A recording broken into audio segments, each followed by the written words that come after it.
A Indonésia executou mais um brasileiro condenado à morte por tráfico de drogas. Rodrigo Goulart foi fuzilado por volta das 2 da tarde, horário de Brasília, meia-noite na Indonésia. Veja na reportagem.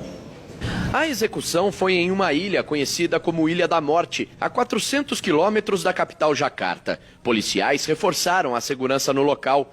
A execução funciona da seguinte forma: o detento é vendado ou encapuzado e tem as mãos e pernas amarradas. 12 soldados de um grupo de elite da polícia da Indonésia se posicionam a uma distância entre 5 e 10 metros de distância.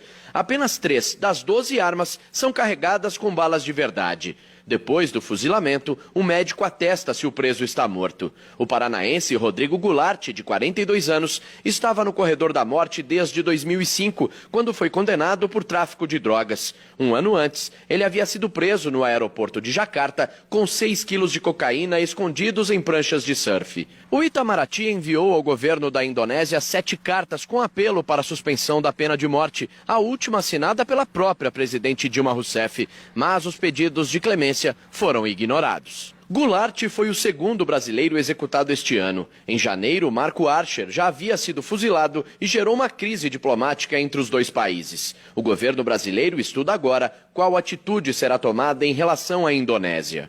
Nós achamos que essa segunda execução constitui novamente um fato grave no âmbito das relações entre os dois países. São relações que ambos os governos haviam qualificado de estratégicas alguns anos atrás. Além de Rodrigo Goulart, outros 7 condenados foram executados. Uma mulher filipina teve a execução cancelada no último instante porque a pessoa que a recrutou para transportar drogas se entregou às autoridades e ela vai precisar testemunhar no processo. Um grupo que protestava contra a morte dela comemorou o cancelamento da execução.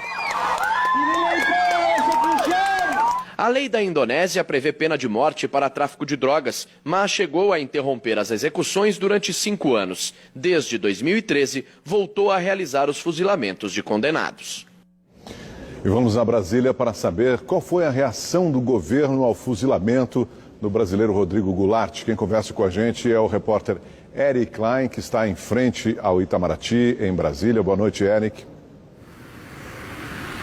Oi, Augusto, muito boa noite a você, a todos que nos acompanham. O governo brasileiro recebeu a notícia da execução de Rodrigo Goulart com profunda consternação e prestou solidariedade à família do brasileiro. Segundo o Itamaraty, essa execução fortalece o governo brasileiro a ir buscar, junto aos organismos internacionais de direitos humanos, o fim da pena de morte. Eu conversava com uma pessoa do Itamaraty que me disse que os advogados de Goulart tentaram o mesmo recurso que adiou a execução de um francês também na Indonésia, mas a justiça do país asiático negou esse recurso. A defesa de Goulart também entrou com uma ação chamada de guarda legal, que seria passar o cuidado de Rodrigo Goulart para uma prima dele, o que poderia impedir a execução. Mas essa ação, a justiça da Indonésia nem chegou a julgar. Rodrigo Goulart acabou executado por volta das 2 da tarde, horário de Brasília, meia-noite na Indonésia. Eric Klein, ao vivo de Brasília, para o Rede TV News.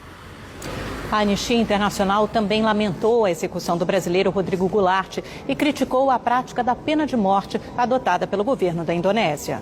Foram várias mobilizações em mais de 50 países. Na última sexta-feira, a Anistia Internacional e a ONU mandaram uma carta para o presidente da Indonésia, Joko Widodo. O diretor da Anistia Internacional no Brasil lembrou ainda a execução do carioca Marco Archer em janeiro e disse que a Indonésia adotou uma prática pouco eficiente para combater o tráfico de drogas. Apesar de toda essa dureza e essa política intransigente e tão radical em relação ao combate ao tráfico, continua sendo um negócio muito lucrativo. Se você pune com a morte, você está dizendo que aqueles que se envolvem nesse mercado merece ser muito bem remunerado. Rodrigo Goulart tinha 2 laudos médicos que atestavam que ele sofria de esquizofrenia. Segundo os tratados internacionais e a lei da Indonésia, quem tem problemas psiquiátricos não pode ser punido com a pena de morte. Os exames seriam julgados no próximo dia 6, mas o governo não quis esperar pela audiência. O empresário Rogério Paes foi preso em Bali em 2006 com 3 gramas de haxixe. Na cadeia, ele conheceu o Rodrigo e disse que chegou a presenciar um surto do colega. Estava discutindo com a parede, ficava olhando para o céu, vendo não sei o quê. achando que estavam lendo os pensamentos dele em Jacarta, falando umas coisas meio malucas. Eu já estava lendo livros de trás para frente. É incompreensível que a essa altura, né, do século XXI, um país, uma democracia que se quer moderna, um país importante como a Indonésia, se colocar, fazer essa escolha consciente, né, pelo lado da barbárie. É lamentável, né? Quai, seu app de vídeos curtos.